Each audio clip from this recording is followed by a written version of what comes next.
You are listening to the Scars and Guitars podcast series that syndicates for the A-List Online. My name's Andrew Mackay-Smith. Hope you're well. The interview subject that I've got coming up for you is Kirk Windstein. Of course, he's the man in Crowbar, Down, Kingdom of Sorrow. No doubt there's a few other things there, but the reason for the chat today is to talk up his first solo album. It's called Dream in Motion, and it was released this year, that being 2020, in January, so it is out there if you want to get into it. Really enjoyed this conversation with Kirk, so here he is. Kirk, it's Andy Mackay-Smith calling for our chat. How you going, mate? Oh, doing good. Thank you, man. How's the calls been going? Have you taken a few before me from the Australian indie journo types? No, what was that? You're right. Go ahead. I'm sorry. You're right. Have you been on the phone a little bit talking to us indie journalism types from Australia? Yes, I have. And to be completely honest, I got an email this morning and, reconfirmed everything was fine. I completely forgot about it. And like 10 minutes out from coming to the studio, I literally was like, oh man, I got a call coming in, 10 minutes. So as soon as I pulled up to the studio, the phone rang. So it's no problem. I'm just relaxing in the studio. I have one more after you, and then I get to bang out some noise on the old guitar. So I'm all good. Cool, mate. Look, I hope you don't. I hope I'm not prying here by asking if your father's okay, because I know John quite well, and he mentioned that there were some complications with your dad the last time we had some calls scheduled. So hopefully your dad's all right. No, he's fine. Thank you for asking. I really appreciate that. He's a tough old cat, 79, almost getting nice. Closing in on 80 years old. But he had like fluid around his heart, and once they drained the fluid, he made a really good comeback. But it didn't look good there. And Charles, that set up all the interviews. I said, my dad's in the hospital, pretty. I mean, he was in critical care unit. I'm like, we're gonna have to reschedule. I love doing interviews. I love promoting stuff, but old pops comes first. 100%. Sure. Family is always first, brother. Yeah. I completely understand. Oh yeah, absolutely, man. Yeah, it's a law. I mean, has he had an influence over you becoming a musician? Was he one of the compelling events that caused you to look at the guitar and the bass and everything else? My father, you're talking about? Yeah. Was he an influence, so to speak? Yeah, no. Yeah, and he never played an instrument. My mother played piano as a hobby. My dad never played an instrument, but he's a huge music fan. I was actually he was in the U.S. Air Force. I was born in England in 1965, wow, okay. Which at the time was kind of around the time of the whole Beatles and Stones and the Kinks and the Who and everybody, coming out. So he was always a big Stones fan, mainly.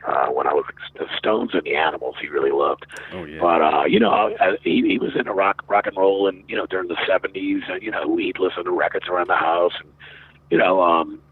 I used to work with him when I was a kid, and we'd listen to the radio together and rock and roll stuff. And he actually got, and this is the truth, he was.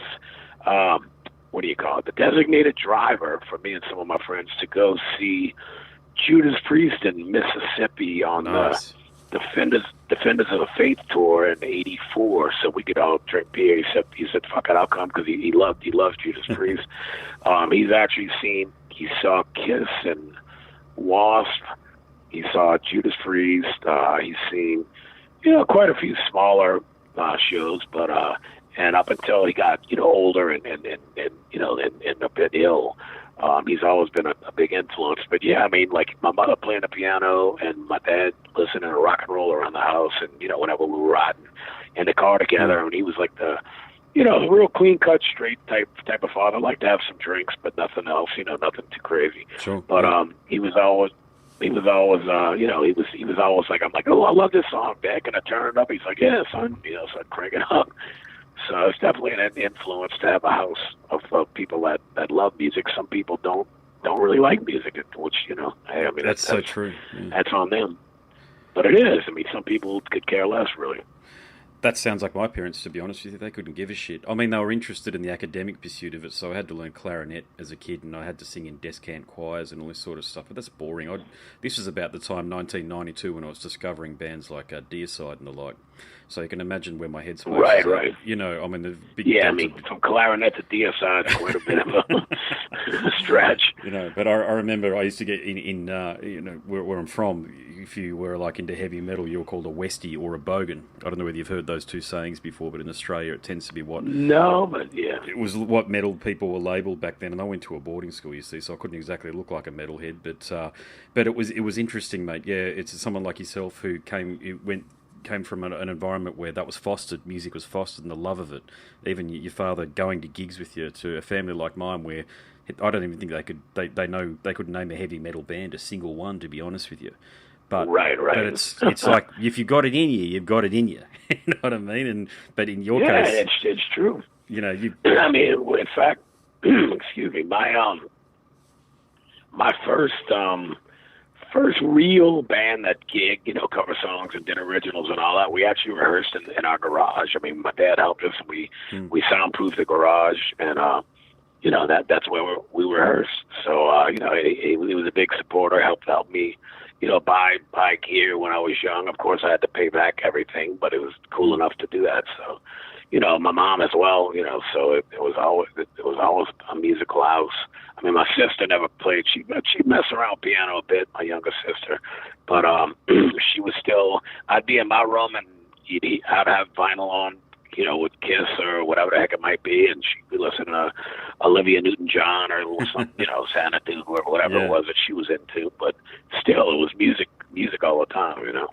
Look, I've played physical. I'm a covers music. I'm playing covers bands, and I've played Let's Get Physical by Olivia Newton-John, and it gets the floor going. You know, I mean, I just love playing. Oh yeah, I bet it does. Yeah, great song, man. Yeah, it's not for everybody. It is. I mean, I love all that stuff. Yeah, I love disco. Being a bass player, I love disco, funk, but I love heavy metal too. I love hard rock. I love punk rock too, and I can reconcile them both. A lot of people can't understand that, but I mean, it's from a musician's perspective. I love disco because of the wonderful bass work of guys like Bernard Edwards and Chic and the like.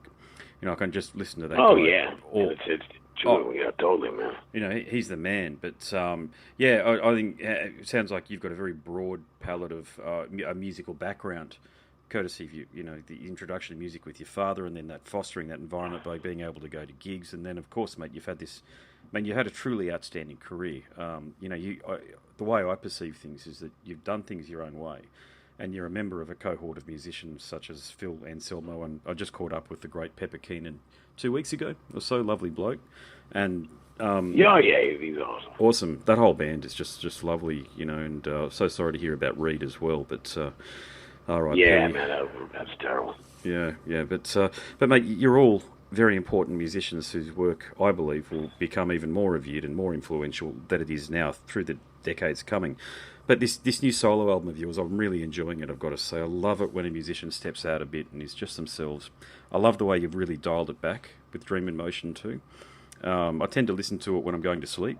Please take that as a compliment. I just like the way. No, I do. Believe me, I know what you mean. It's got that just kind of like, I don't know, you know, mesmerizing kind of vibe or something to it. You know, I mean, I appreciate it, and I take it all as compliments.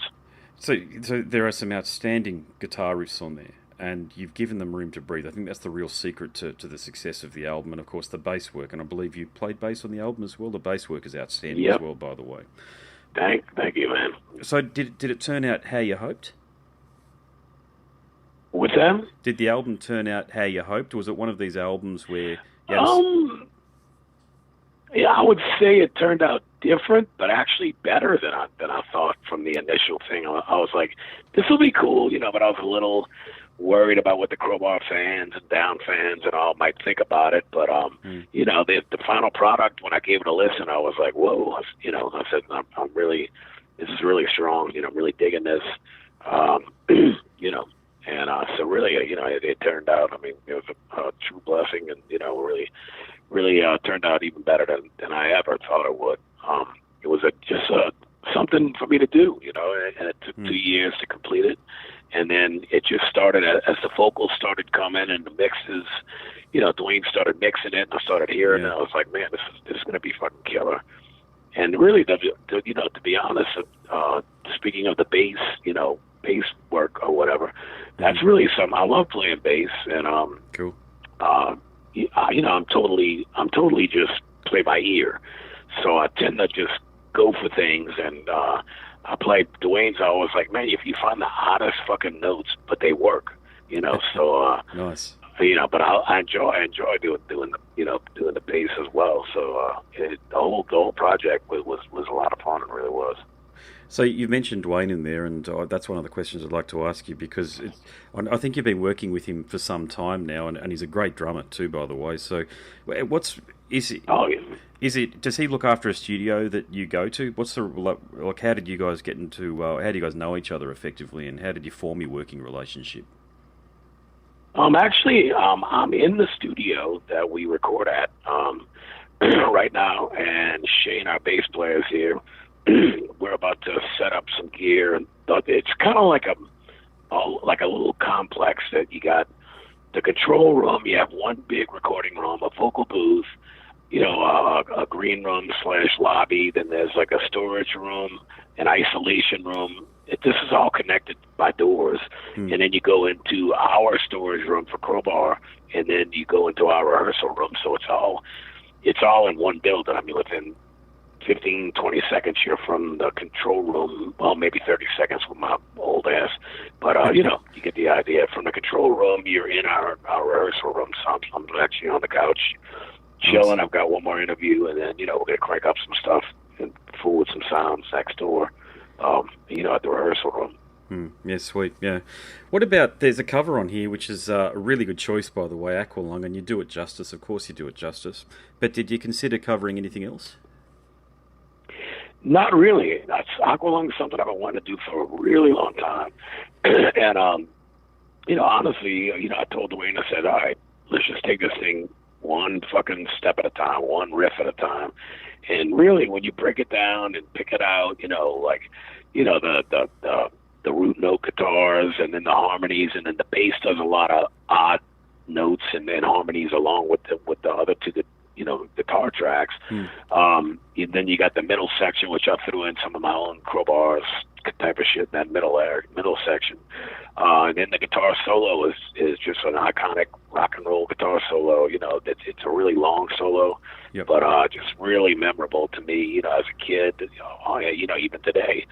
So I just took that one riff at a time. All right, let's get this cool. All right, next riff, boom, boom. And I'm like, I'm telling Dwayne, I got to be getting close. He's like, you're not even halfway there. I'm like, Jesus Christ. It's been like 2 hours, But I tried to get it as note for note as I could, but put a little bit of my touch in it. But I was really pleased with the playing, and then the tone on the solo really came out fantastic. Yeah, it's fantastic. It is. And I reckon more people these days, now correct me if you think this is otherwise, but you've probably had more people know about you through the Jasta show than potentially through your music in the last sort of 5 years or so. I think Jamie finds a way to mention you just about every podcast episode, God bless him. So you guys have a really strong bond, I take it. So what makes that relationship with Jamie work? We just, honestly, he was when I met him as a kid. I mean, I think I'm 13 years older than him, I believe. So, I could probably, by nature, be old enough to be his father. But it's kind of the other way around. He's really, he co-manages Crowbar with his manager that does, Reed and all of Jamie's affairs. Yep.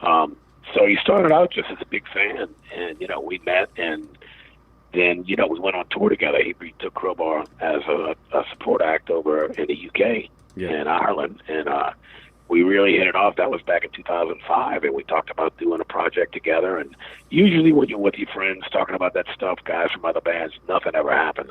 Well, like a month later, he called me up. I was painting a room in my mother's house, listening to music, just on the, CD player or something. And he's like, he's like, man, so we chatted for a bit, and he's like, are you still up to do that project? I'm like, fuck yeah. He goes, when can you come up? I said, whenever. Nice. And actually, that's Josta right there. That's very ironic. That's him calling, but I don't think we hit him back. But anyway, it ended up where we just hit it off as friends, and the rest is history. We've been really really tight, and he's done so much for the band. I really appreciate all of it. Yeah, he's a real champion for bands and musicians such as yourself. I think a lot of the people that tune into his podcast won't be familiar with a lot of the artists that he interviews or talks about, but he is a real gateway to really genuinely great punk and heavy metal bands such as yourself. So I think he's doing a community service. And I've got to say, when I was working in a telecommunications company many years ago, I was doing a lot of flying with it. I listened to his show and Joe Rogan's show back to back constantly. And it really inspired me to get my own podcast together. So he's had I don't think he realises how much of an impact that he's had on popular culture and indeed the heavy metal scene. Yeah, I mean, he really, really, he branches out and does so many things, and really, as far as him with Crowbar, he's really he's our street level guy, I mean, he's a great business guy, but he's really up on everything going on in the industry, all the bands, everything. So it's really with Jamie, he's great, man.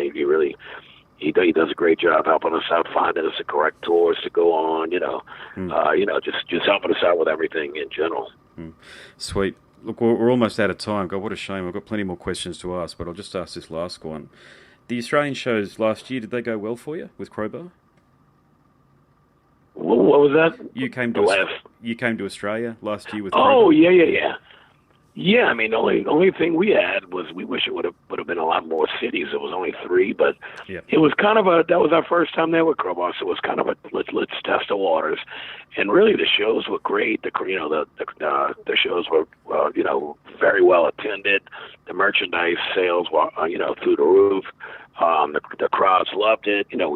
We met all the fans, signed everything. Did like little meet and greet things and all of that, and it was great. I mean, I had been to Australia twice with Down and once with King of Massaro, so that was my 4th time. But none of the other guys or my wife had been, so we really enjoyed ourselves, and it was good. We other than the flight, across the large pond. Other than that, it's awesome. Awesome, mate. Well, look, it's been a pleasure to finally chat to you. I've got to say, I've admired your work for many years. I first got into Crowbar when Phil wore your T-shirt in the, was it I'm Broken or 5 Minutes Alone video? Yeah, can't remember. One of the two. I'm Broken. I'm Broken, and I was curious. I did. Yeah, I only know because I sang I'm Broken at the Dime Bash in L.A. About a month ago. And I'm like, wait, I actually got the 2 songs confused for a minute, too, so I put on the video, and I'm like, oh, wait a minute, that's the one with the crowbars, and I ain't got you back and forth. I'm like, okay. Now, of course I knew the song. I'd heard it a million times, but it was a lot of fun doing it, Yeah. No, that's killer, man. Yeah, that's awesome, yeah. Well, mate, long may you continue to do what you do, and we certainly hope to see you again down here rather soon. Looking forward to it. I appreciate it. No worries, brother. All right, all the best with everything, and thanks very much. All right, thank you. Thanks, cheers. Bye. You've been listening to the Scars and Guitars podcast series that syndicates for the A-List Online, and my name is Andrew Mackay-Smith. That interview subject was the one and only Kirk Windstein from the outfits Crowbar, Down, and of course now he's a solo artist. Thanks for listening.